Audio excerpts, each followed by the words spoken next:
First reading, Acts chapter 2 verse 1-4a, 36-41. But Peter standing up with the 11, lifted up his voice, and spoke to them, Ye men of Judea, and all you that dwell in Jerusalem, be this known to you, and with your ears receive my words. Therefore let all the house of Israel know most certainly, that God hath made both Lord and Christ, this same Jesus, whom you have crucified.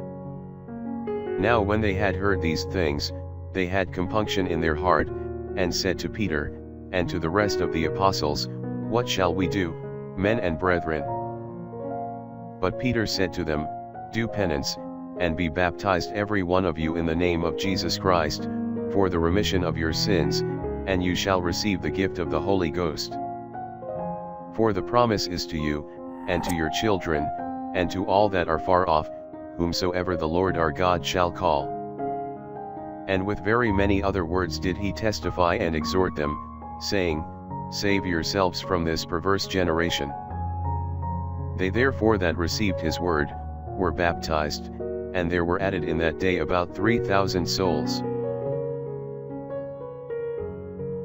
Psalms chapter 23 verse 1-6, 1. A Psalm for David.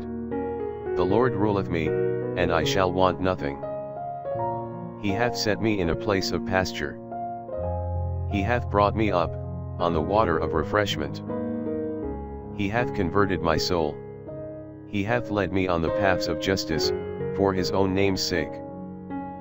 For though I should walk in the midst of the shadow of death, I will fear no evils, for thou art with me. Thy rod and thy staff, they have comforted me. Thou hast prepared a table before me against them that afflict me. Thou hast anointed my head with oil, and my chalice which inebriateth me, how goodly is it! And thy mercy will follow me all the days of my life. And that I may dwell in the house of the Lord unto length of days.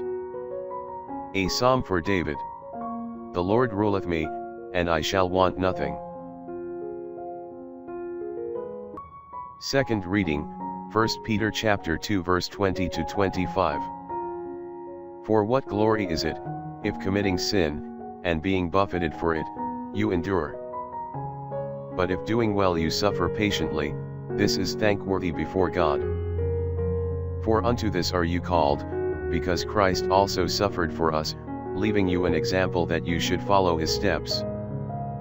Who did no sin, neither was guile found in his mouth. Who, when he was reviled, did not revile, when he suffered, he threatened not, but delivered himself to him that judged him unjustly.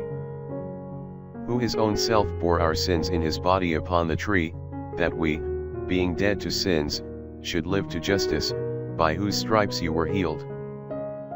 For you were as sheep going astray, but you are now converted to the shepherd and bishop of your souls. Gospel, John chapter 10 verse 1-10. Amen, amen I say to you, he that entereth not by the door into the sheepfold, but climbeth up another way, the same is a thief and a robber. But he that entereth in by the door is the shepherd of the sheep. To him the porter openeth, and the sheep hear his voice, and he calleth his own sheep by name, and leadeth them out. And when he hath let out his own sheep, he goeth before them, and the sheep follow him, because they know his voice. But a stranger they follow not, but fly from him, because they know not the voice of strangers. This proverb Jesus spoke to them. But they understood not what he spoke to them. Jesus therefore said to them again, Amen, amen I say to you, I am the door of the sheep. All others, as many as have come, are thieves and robbers, and the sheep heard them not. I am the door. By me, if any man enter in, he shall be saved, and he shall go in, and go out, and shall find pastures. The thief cometh not, but for to steal, and to kill, and to destroy. I am come that they may have life, and may have it more abundantly.